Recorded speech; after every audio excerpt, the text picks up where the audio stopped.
চলছে আমাদের কেদারনাথ যাত্রা।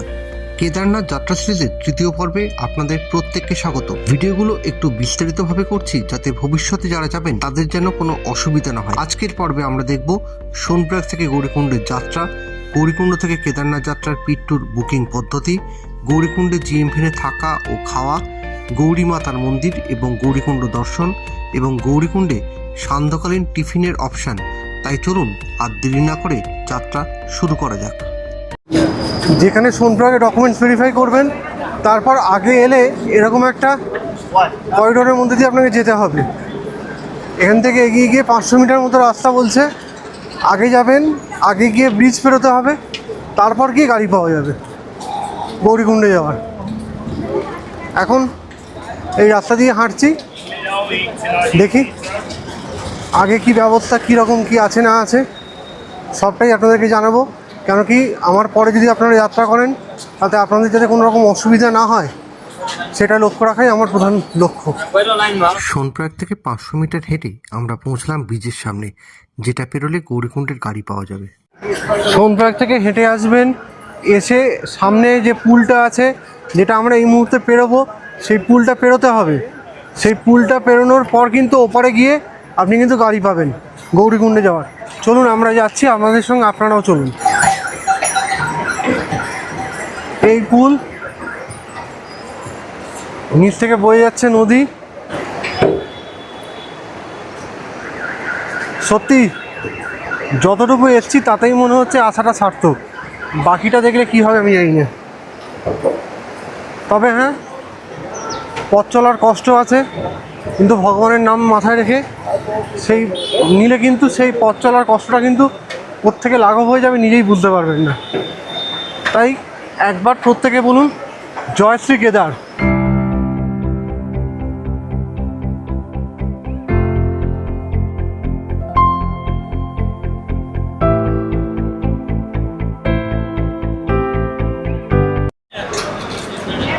এখান থেকে গৌরীকুণ্ড যাব 5 কিলোমিটার রাস্তা, ভাড়া মাথা পিছু 50 টাকা করে। গৌরীকুণ্ডের দিকে এই মুহূর্তে আমরা এগোচ্ছি, গাড়ি ধরে নিয়েছি, মাথা পিছু 50 টাকা করে পড়েছে।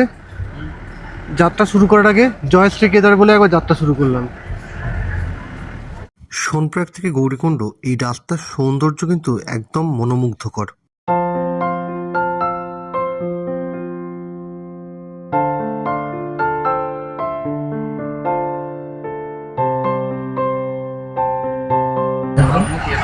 একেবারে টানা চড়াই উঠছি, হয়তো পেছন দিক থেকে করা ভিডিওগুলো অতটা ভালো বোঝা যাচ্ছে না, কিন্তু একদম খারাই রাস্তা।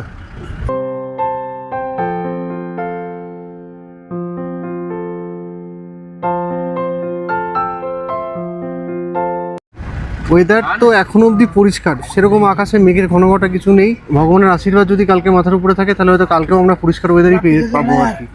দেখা যাক ভগবান কি চায় না চায়। 5 কিলোমিটার আমাদের ওখানে হলে 5 কিলোমিটার রাস্তা যেতে খুব বেশি হলে 5 মিনিট লাগতো, রাস্তা যদি হাইওয়ে হতো। আর যদি কলকাতা শহরে ট্রাফিক হতো তাহলে তো ঘন্টাখানেক লাগলেও লাগতে পারতো, কোনো গ্যারান্টি নেই। কলকাতার ট্রাফিক তো কোনো বিশ্বাস নেই। তবে এক্ষেত্রে এখানেও কিন্তু প্রচুর ট্রাফিকের প্রেশার। তবে এখনও অবধি কিন্তু অন্যান্য অনেকের মুখে বা অনেকের ভিডিওতে যেরকম দেখেছি যে বিশাল লাইন, বিশাল সমস্যা, সেরকম কিন্তু এখনও অবধি ভগবানের ইচ্ছা এখনও অবধি আমার কিন্তু চোখে পড়েনি। একবার জাস্ট চারপাশের নাজারাটা ফিল করুন, আমার মনে হয় আমার মতো আপনিও জায়গাটার প্রেমে পড়তে বাধ্য। জাস্ট চড়াইটা একবার দেখুন, এই চড়াইটা এখন আমরা হাঁটবো।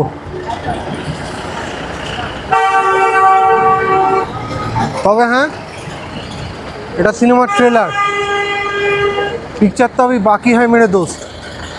2013 সালের আগে যারা গৌরীকুণ্ড গেছেন তাদের মুখে শুনেছি গৌরীকুণ্ড অবধি নাকি বাস চলতো। তার মানে রাস্তাও এখানকার অনেক চওড়াই ছিল, কিন্তু বর্তমানে রাস্তা কিন্তু স্পেশিয়াস খুব একটা নয়। পাশাপাশি দুটো গাড়ি গেলে, মানুষ হেঁটে গেলে কিন্তু তার কিন্তু যথেষ্ট অসুবিধাই হওয়া উচিত। কিন্তু আমার মনে হয় এ নিয়ে কারোর কোনো অভিযোগ থাকা উচিত নয়। কেন কি কিছু পেতে গেলে কিছু তো ছাড়তেই হয়। অবিনশ্বরের দর্শন পেতে গেলে আপনাকে এটুকু কষ্ট তো করতেই হবে।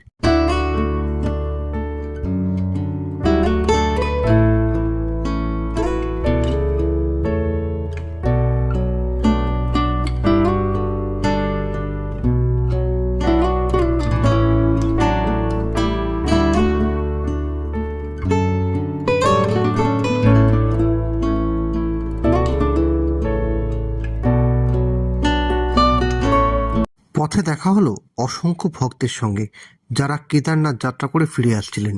আর আমি ভাবছিলাম তাঁর মহিমার কথা, যার টানে দূর দূরান্ত থেকে আবাল বৃদ্ধ বনিতা সবাই ছুটে আসে।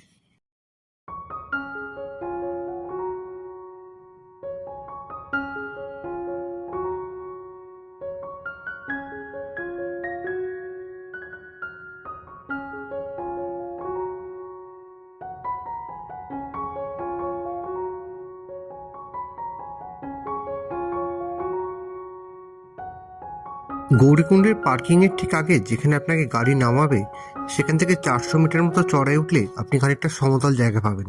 হয়তো আপনার মনে হবে যে উফ, এবার বাঁচলাম, কিন্তু ব্যাপারটা মোটেও সেরকম না।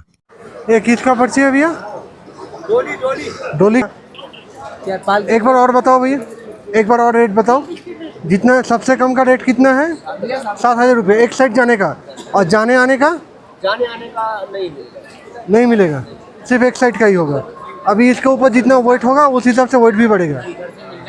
उधर से फिर वहाँ से वहीं भी एक काउंटर है, वहीं से फिर ऊपर काउंटर नहीं है, वो ये बात करके रेट फिक्स करना पड़ेगा। हाँ, फिर आ सकते हैं। ठीक है भैया, बहुत शुक्रिया। ডলি আছে না, ডলি, সে মানে পালকে পিঠে করে নিয়ে যাওয়া সেই ডলি, কেদারনাথ সিনেমাতে আমরা দেখেওছি। সেই ডলির রেট কাউন্টারের চার্ট এখানে আছে। এখানে আগে চার্ট দেখিয়ে দিয়েছি, কাউন্টারে এসে পর্চি কাটতে হবে। এক সাইডে যেতে গেলে মিনিমাম ভাড়া হচ্ছে 7,000 টাকা। এরপর যেরকম ওয়েট হবে সেরকম অনুযায়ী রেট বাড়বে কমবে, সেরকমভাবে হিসাব হবে। এরপর বাবা ভৈরবের বাহনদের সঙ্গে খানিকক্ষণ খেলা করে ওপরের দিকে ওঠা শুরু করলাম, কেন কি গৌরীকুণ্ডে জিএমভিএনে থাকা আমাদের মূল উদ্দেশ্য ছিল। সেখানে জায়গা পাবো কি পাবো না, এটা নিয়ে একটা টেনশন তো মাথায় ছিল। গৌরীকুণ্ডে পৌঁছানোর পর এবার আস্তে আস্তে ওপরের দিকে উঠতে হবে, এবং এখানেই আশপাশে কোথাও একটা রুম আজকে দেখবো, দেখে থাকার ব্যবস্থা করব। আর কালকে সকালে এখান থেকেই যে হোটেলে থাকবো সেই সব হোটেলে প্রত্যেকের লকার রুম আছে। সেই লকার রুমে পার ব্যাগ বা লাগেজ অনুসারে চার্জ হয় 100 টাকা করে। যটা ব্যাগ বা লাগেজ হবে তত ইন্টু 100 একদিনের চার্জ। সেটা পেমেন্ট করে কালকে মালটা রাখবো, রেখে কালকে সকালে কেদারনাথের ট্রেক শুরু করব। আপাতত হোটেল খুঁজি, কোথায় থাকবো না থাকবো ঠিক করি। এখান থেকে কিন্তু চড়াই, আগে কীরকম চড়াই আছে জানি না।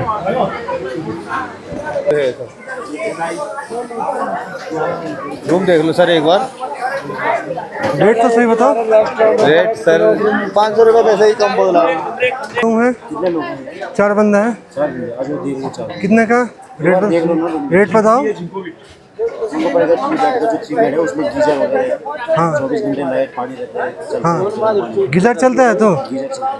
हाँ, गीजर चलता है तो? हाँ चलता है। कितना है? बढ़िया।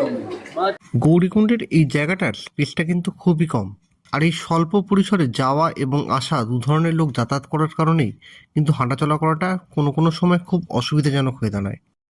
এবারে যেখানে পৌঁছেছি সেখান থেকে বাঁদিকে উপরে উঠলে কিন্তু জিএমভিএন গৌরীকুণ্ড, আর আমার মতে গৌরীকুণ্ডে থাকা সেরা ঠিকানা কিন্তু জিএমভিএন গৌরীকুণ্ডই। কথা দিয়েছিলাম প্রত্যেককে যে লাক্সারি ট্রিপ করব না, এবার বাজেট ট্রিপ করব, যাতে সবার জন্য সবাই যাতে আসতে পারে। এবারে ওই জন্য কিন্তু এখানে রুমের জন্য প্রথমে কথা বললাম। কেউ বলছে 4,500, কেউ বলছে 4,000, কেউ বলছে 3,000, কেউ বলছে 5,000। সোজা জিএমভিএনে এলাম, জিএমভিএন এসে ডরমেটরি বুক করলাম। ডরমেটরি বুক করার চার্জ হচ্ছে 560 টাকা করে মাথা পিছু। আমাদের দুজনের 4 জন আছি, আমি, শান্তনু, দেবু আর দেবুর দাদা। দেবুর সঙ্গে তো অলরেডি ট্রেনে আলাপ হয়েছে আপনাদের। তো এই 4 জনের মিলে মোট চার্জ পড়লো আমাদের 2240 টাকা, 560 টাকা করে মাথা পিছু। দেখে নেওয়া যাক রুমটা কেমন।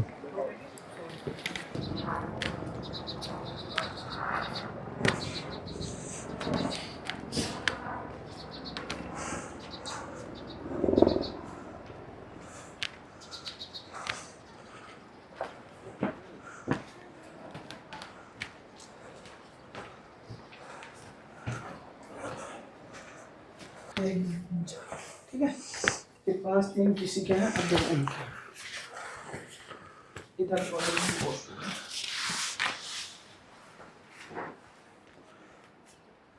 হচ্ছে রুম, প্লেন ডরমেটরি।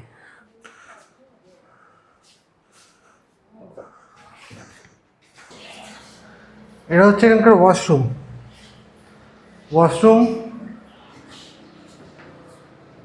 পরিষ্কার পরিচ্ছন্ন বাথরুম, পায়খানা।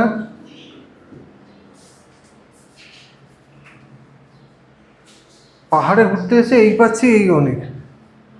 এটা সবার আগে মেনে নিতে হবে।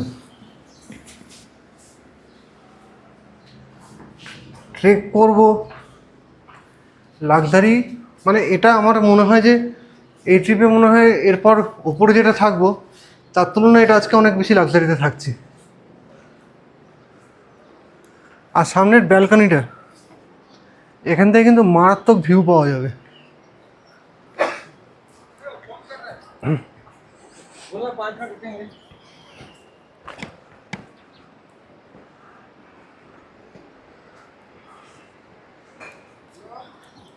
এই জায়গাটা কিন্তু মারাত্মক ভিউয়ের জন্য।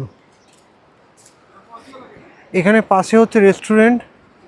জিএমভিএনের অ্যাম্বিয়েন্সটা একটু ওপরে, ঠিকই একটু কষ্ট করে উঠতে হবে আপনাদেরকে, যাদের হাঁটুর সমস্যা তাদের একটু উঠতে কষ্ট ঠিকই, কিন্তু উঠলে কিন্তু মার্ভেলাস। এনভায়রনমেন্ট নিয়ে কোনো কথা হবে না। খানিকক্ষণ প্রকৃতিকে এনজয় করার পর এবারে চললাম ক্যান্টিনে রাতের খাবারের ব্যবস্থা করতে। राम राम भैया जी। राम राम। राम। बोल रहा हूँ कि खाना क्या मिलेगा रात को?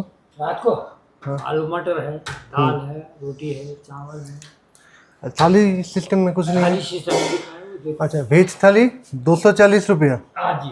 अच्छा। Plus tax 5%। Plus 5% tax. 5%। अच्छा, उसमें आएगा 4 रोटी, हाफ राइस, हाफ दाल, हाफ वेज। और एसीपी मतलब वेज अकॉर्डिंग टू प्रिपरेशन। अच्छा, और नॉर्मल रोटी कितने का? नॉर्मल रोटी एक 20 रुपये की। एक 20 रुपये का। और सब्जी जो सब्जी लेगा उस हिसाब से होगा। थाली में जो भी सब्जी बनी वो मिल जाएगी, अलग से लेंगे तो 150 रुपये की। और नॉर्मल में मिक्स वेज आएगा, आलू मटर आएगा। मिक्स वेज आलू जीरा है। आलू जीरा है, आलू मटर है, आलू गोभी भी होगा? आलू गोभी नहीं होगा। मटर आलू जीरा मिलेगा। आलू मटर और आलू जीरे दोनों। हाँ। और दाल मिलेगा? दाल भी मिलेगा। दाल पीली मिली। अच्छा, और एक प्लेट राइस में क्या 2 बंदा खा सकता है कि एक ही बंदा? ये प्लेट दिखी थी यार। एक बार प्लेट दिखा दीजिए। अच्छा, इसमें चावल आएगी और इसमें दाल। मतलब एक प्लेट में एक ही बंदा खाएगा, 2 बंदा नहीं खा पाएगा। ठीक है भैया। রাতে তো জিএমভিএনে খাবো, কিন্তু সন্ধেবেলা, সন্ধে না এখন 8টা বাজে, বাঙালির সন্ধে মানে 8টাই। একটা হালকা স্ন্যাক, একটা সিঙ্গারা আর এরপর 1 কাপ করে চা। সিঙ্গারার সাইজ থেকে ভয় লাগছে, খেতে এমনি খারাপ না।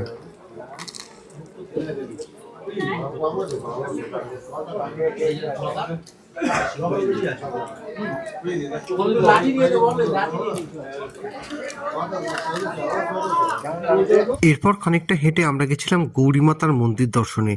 গিয়ে প্রথমেই মহাদেবকে আমার প্রণাম জানালাম।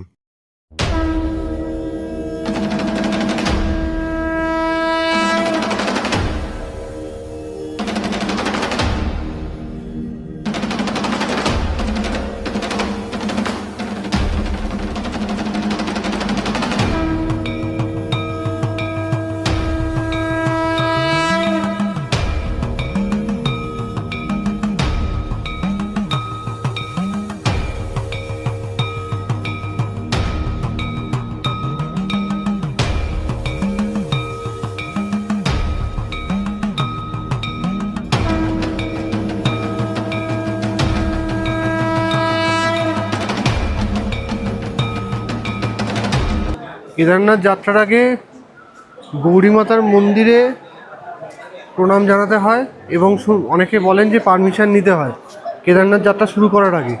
তো আমরা এখন সেটাই করতে এসেছি। মন্দির যদিও বন্ধ হয়ে গেছে, কারণ রাত্রিবেলা এখন 8টা 20 বাজে, আমাদেরকে পৌঁছতে অনেক দেরি হয়ে গেছিলো গৌরীকুণ্ডে।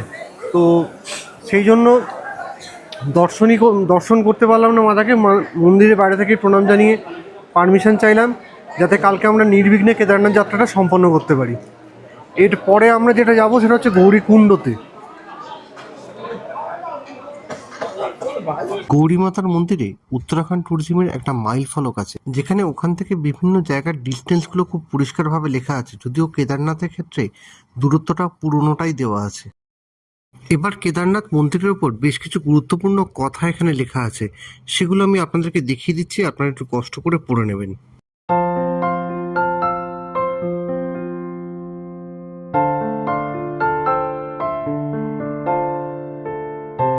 এবার গৌরীকুণ্ড, যার নামে জায়গাটার নাম, সেটা একবার আপনাদেরকে দেখাই।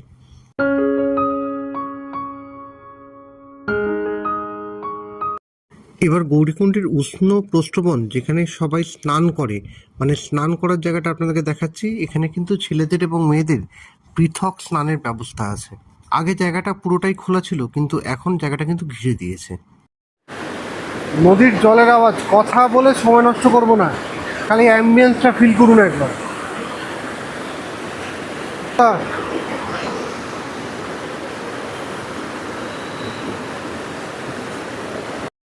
একবারও কি মনে হচ্ছে এই নদীকে দেখে 2013 সালে এই নদী গৌরীকুণ্ডকে পুরো ধসিয়ে দিয়ে চলে গেছিল? সমাজের জন্য খারাপ না, মানে মোটামুটি এমনিতে কোনো মানে কোনো গভর্নমেন্ট কিছু ওটা খাওয়ার জন্য খারাপ হয় না। মানে ওদের খেয়েছি, ওয়েস্ট বেঙ্গল গভর্নমেন্টের খেয়েছি, জিএমভিএর খেয়েছি, জিএমভিএরও খেয়েছি, মোটামুটি ঠিকই হবে। এত হাই অল্টিটিউডে আর কি এর থেকে আর বেশি কি দেবে, ঠিক আছে মোটামুটি। আজকের মতো ভিডিওটা এখানেই শেষ করছি। দেখা হবে পরবর্তী ব্লগে গৌরীকুণ্ড থেকে কেদারনাথ যাত্রার রোমহর্ষক কাহিনী নিয়ে। ততক্ষণ দেখতে থাকবেন, ভালো থাকবেন, সুস্থ থাকবেন। আর পরবর্তী ব্লগটা কিন্তু কোনোভাবেই মিস করবেন না, অনেক কিছু আছে।